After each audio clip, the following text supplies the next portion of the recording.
Hello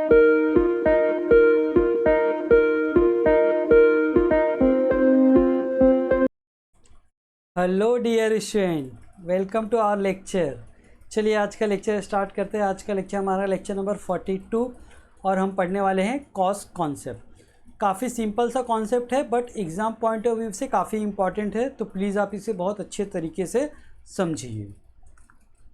देखिए cost concept में first point है हमारा, an asset is recorded in the books of account on the basis of the historical cost, that is the acquisition cost. तो historical cost का मतलब क्या होता है? Acquisition cost. एक्विजिशन कॉस्ट मतलब परचेज कॉस्ट। तो जब आप फिक्स असेट्स को जो कॉस्ट पे परचेज करते हो उस कॉस्ट पे आपको उसे बुक्स में रिकॉर्ड करना होता है। Cost of acquisition will be the base for all further accounting. देखिए आपके बिजनेस के लिए सपोज आपने कार परचेस किया है फॉर रुपीज़ 10 लैक्स, तो उसका हिस्टोरिकल कॉस्ट क्या माना जाएगा? 10 लाख रुपीज़, और उसे बुक्स में हम रिकॉर्ड कर लेंगे at rupees 10 lakh. It does not mean that the assets will always be shown at cost. तो इसका मतलब ये नहीं होता कि अगर मैंने इस असेट्स को परचेस किया है 10 लाख रुपीज़ में, तो मैंने एक बार 10 लैक्स में रिकॉर्ड कर लिया तो लाइफ टाइम हमेशा के लिए 10 लैक्स पे रिकॉर्ड होगा। ऐसा नहीं है। बिकॉज ये क्यों ऐसा नहीं है? बिकॉज जब आपने असेट्स को परचेस किया है फॉर रुपीज़ 10 लैक्स, तो क्या इसकी जो वैल्यू है ऑलवेज 10 लैक्स रहेगी कि इसकी वैल्यू कम होगी? इसकी वैल्यू कम होगी। क्यों असेट्स की वैल्यू कम क्यों होती है? Because we are using that. Assets को अगर आप यूज़ करोगे या अगर यूज़ नहीं भी करोगे, आपके पास रखा ही रहेगा, तभी भी उसकी वैल्यू रिड्यूस होती है, उसकी वैल्यू कम होती है।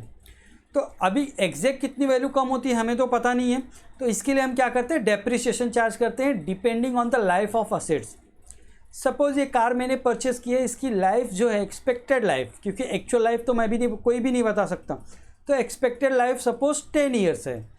तो आपको क्या करना है, ये 10 लैक्स को हम 10 ईयर्स में डिवाइड करेंगे तो पर ईयर आएगा 1 लाख रुपीज़। तो 1 लाख रुपीज़ मैं कहाँ पे ट्रांसफ़र कर दूंगा? प्रॉफिट एंड लॉस में। क्यों प्रॉफिट एंड लॉस में ट्रांसफ़र करेंगे? Because profit and loss account जो है वो ईयरली बेसिस पे बनता है। प्रॉफिट एंड लॉस अकाउंट में जो भी ट्रांजेक्शन रिकॉर्ड करते हैं वो फॉर द 1 ईयर रिकॉर्ड करते हैं। तो इसका कॉस्ट मुझे कितना आ रहा था 1 ईयर के लिए? 1 लाख रुपीज़ इस कार को, क्योंकि 10 लाख है तो 10 ईयर्स का बेनिफिट मिलेगा। तो एवरी ईयर का मुझे कॉस्ट कितना आ रहा है?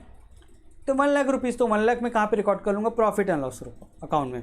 और बैलेंस शीट में मैं कितना रिकॉर्ड करूँगा? 9 lakh rupees. Because balance sheet में आप असेट्स की वैल्यू को रिकॉर्ड करते हो जो उसकी लाइफ रिमेनिंग है, बची हुई लाइफ है असेट्स की, वो हम कहाँ पे रिकॉर्ड करेंगे? बैलेंस शीट में। और बैलेंस शीट 1 साल के लिए नहीं बनता, बैलेंस शीट कितने सालों के लिए बनता है? जब से आपका बिजनेस स्टार्ट हुआ है तब से लेके करंट डेट तक बैलेंस शीट बनता है। ठीक है, ये कॉन्सेप्ट मैंने आपको ऑलरेडी काफ़ी बार बताया है कि profit and loss account is prepare only for 1 year, but balance sheet में जो भी ट्रांजेक्शन्स होते हैं वो जब से आपने अपना बिजनेस स्टार्ट किया है तब से लेके करंट डेट तक, मतलब आज जो डेट पे आप बुक्स ऑफ अकाउंट बना रहे हो उस डेट के ट्रांजेक्शन को रिकॉर्ड करते हैं हम कहाँ पे? बैलेंस शीट में। चलिए अभी कुछ और पॉइंट यहाँ पे कवर कर लेते हैं हम। अच्छा, यहाँ पे मैंने एग्जांपल भी आपको बता दिया है। देखिए बैलेंस शीट में प्रेजेंटेशन किस तरीके से होगा मैंने वो भी यहाँ पे आपको बता दिया है। आपने फिक्स असेट्स परचेस किया फॉर रुपीज़ 10 लैक्स, तो बुक्स में आपने रिकॉर्ड कर लिया 10 लाख रुपीज़। लेकिन जब ईयर एंड हुआ, आपको बैलेंस शीट बनाना है, तो आपने असेट्स को 1 साल यूज़ कर लिया है, तो उसकी वैल्यू 1 लाख से कम हो जाएगी। बिकॉज टोटल मैंने कितना लाइफ बताया? 10 ईयर्स। तो मैं 1 लाख यहाँ पे माइनस कर दूंगा और इस 1 लाख को मैं कहाँ पे रिकॉर्ड करूँगा? प्रॉफिट एंड लॉस अकाउंट में। और यहाँ पे बैलेंस शीट में कितनी वैल्यू हो जाएगी? 9 लाख रुपीज़। तो देखिए प्रॉफिट एंड लॉस अकाउंट में डेबिट साइड में, क्योंकि एक्सपेंस हम डेबिट साइड में रिकॉर्ड करते हैं, to depreciation of rupees 1 lakh इस तरीके से रिकॉर्ड होगा। अच्छा, आगे आने वाले सालों में किस तरीके से रिकॉर्डिंग होगी? देखिए सपोज आगे आने वाले फ्यूचर की बात कर रहा हूँ, अभी ये 20 है, 21 है, तो 22 में किस तरीके से रिकॉर्ड होगा? 22 में कैसे रिकॉर्ड होगा? ये 9 लाख रुपीज़ ओपनिंग बैलेंस बन जाएगा और आप 1 लाख रुपये डेप्रिसिएशन चार्ज करोगे तो यहाँ पे कितना आ जाएगा? 8 लाख रुपीज़, और प्रॉफिट एंड लॉस अकाउंट में 1 लाख रुपीज़। इस तरीके से फ्यूचर में हम ट्रांजेक्शन को रिकॉर्ड करेंगे इस कार के वैल्यू को, जब तक इसकी लाइफ, इसकी पूरी वैल्यू ख़त्म नहीं हो जाती। ठीक है।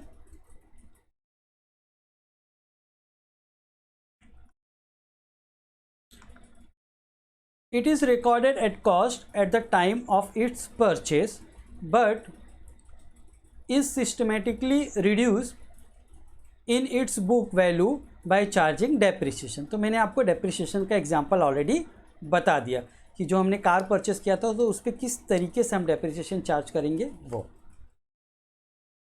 एग्जाम्पल, एक और एग्जाम्पल है यहाँ पे, furniture is purchase for ₹3 lakhs and same cost has been recorded in the books. तो जब भी आप असेट्स परचेस करते हो तो हिस्टोरिकल कॉस्ट पे उसे रिकॉर्ड कर दो। तो बराबर है यहाँ पे फर्नीचर आपने परचेस किया ₹3 lakhs तो उसे बुक्स में रिकॉर्ड कर लो।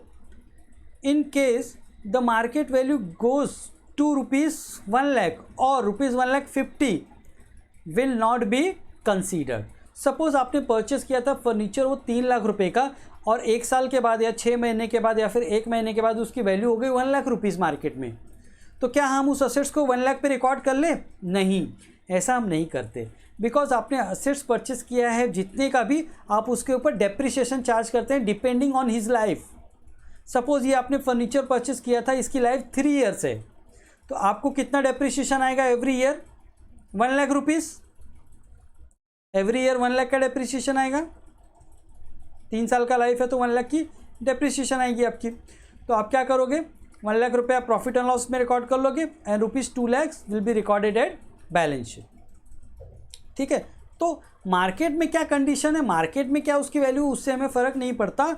हमें कौन से वैल्यू पे रिकॉर्ड करना है, हिस्टोरिकल कॉस्ट पे, और उसके ऊपर हमें डेप्रिसिएशन चार्ज करना होता है जो भी हमारे फिक्स असेट्स होते हैं।